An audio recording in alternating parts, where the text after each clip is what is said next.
Nous sommes à Ouata, près de Boro, où nous avons comme mission de faire une évaluation d'un aménagement agricole.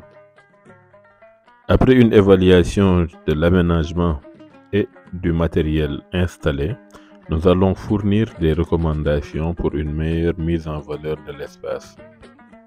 Nous sommes dans le bassin de la culture des légumes.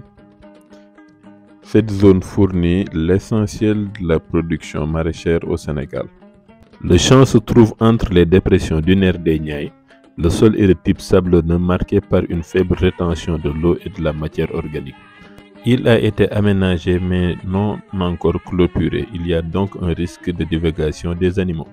Nous avons pu observer la culture de l'aubergine qui se développe très bien malgré l'arrêt des traitements depuis plusieurs semaines. En plus de cela, nous n'avons pas observé la présence de mauvaises herbes coriaces comme les cépéracées. Ce sont des indicateurs très importants. Nous avons aussi pu observer la pépinière d'oignons et la préparation des tubercules de pommes de terre. Nous avons trouvé l'installation de 3 forages d'une profondeur de 25 mètres environ. L'eau sera tirée par des pompes solaires pour passer par un tuyau enterré de diamètre 25 vers un bassin semi-enterré en béton armé. À partir du bassin, une motopompe à gasoil de type Batlibois va distribuer l'eau vers le réseau d'irrigation. D'après nos discussions, il y a une présence de fer et de calcaire dans l'eau obtenue de ces forages.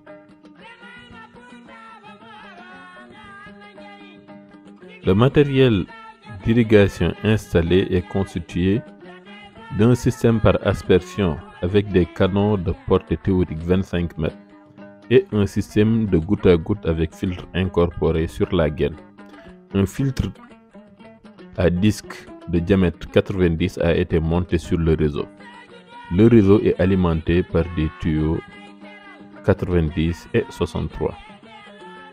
Au titre des recommandations pour le sol, il est nécessaire d'apporter beaucoup de matière organique pour faciliter la bonne installation des cultures.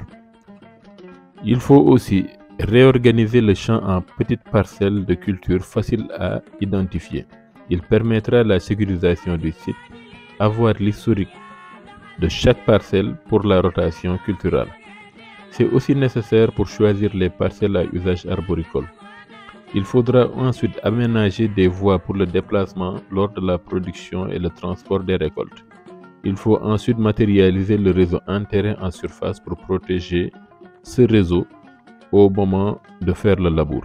Pour l'eau, nous déconseillons l'utilisation de la pompe de reprise à gasoil, car elle entraîne beaucoup de dépenses liées au carburant, aux pannes et au risque de vol.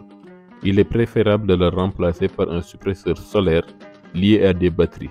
Ce système permettra d'anticiper les périodes d'absence de soleil et de faire de l'irrigation nocturne.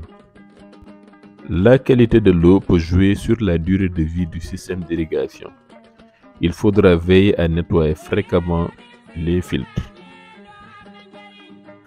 Concernant le matériel d'irrigation installé, des erreurs ont été constatées sur le choix des systèmes. Un système laser spray pouvait être plus efficace pour la culture en cours à la place des canons d'aspersion. Les filtres incorporés ou goutte à goutte vont sûrement se boucher par un effet d'accumulation du calcaire et du fer.